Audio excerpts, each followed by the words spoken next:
So today we're going to talk about a few things that we love about our 600 LT. So first off, obviously the color of the paint. This is called MSO Papaya Spark. Now MSO, for those of you that don't know, is McLaren Special Operations. So this is kind of their premium lineup of paint, which, I mean, if you can see it, you see it, the flake in the paint is just absolutely gorgeous.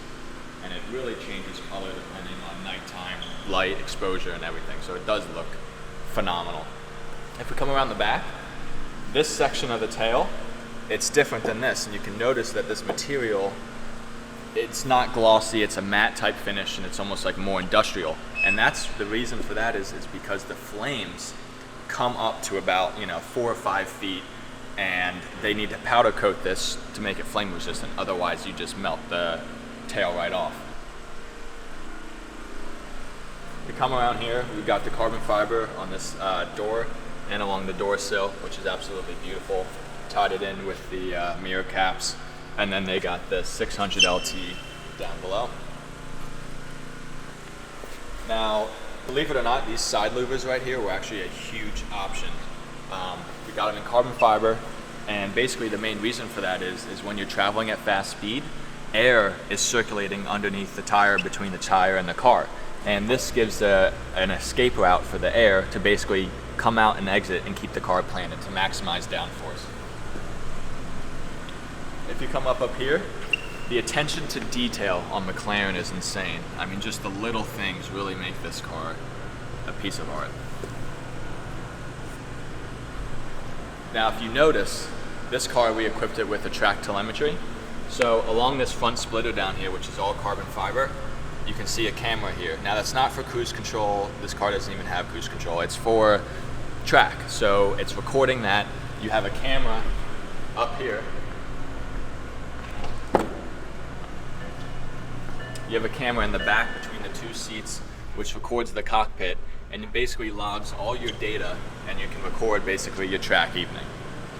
Now another thing with this LT that we spec'd out is this whole door sill here is carbon fiber. It's all exposed carbon fiber. This whole chassis is carbon fiber. So this is actually part of the chassis. This isn't some overlay of carbon fiber. This is actually the chassis of the car, which is pretty cool. These seats are Mclaren P1 seats. They just pulled them right out of the P1, put them in this. This was the option. It was either these or the McLaren Senna seats, which I think these are just, they give you a really nice tight hug, they feel great, they keep you planted on the track, and it's just phenomenal. So there's a little story behind the spec of this car and kind of how we picked the Papaya Spark in the blue.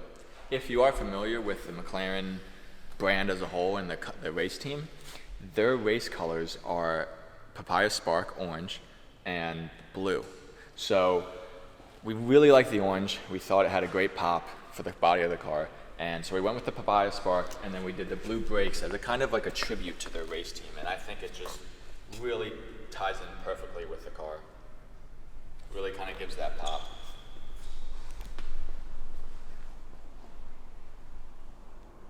All right, so a few things in the car that I want to touch on, which actually makes this car really interesting, is if you noticed earlier on the outside of the car, they use a glossy carbon fiber finish.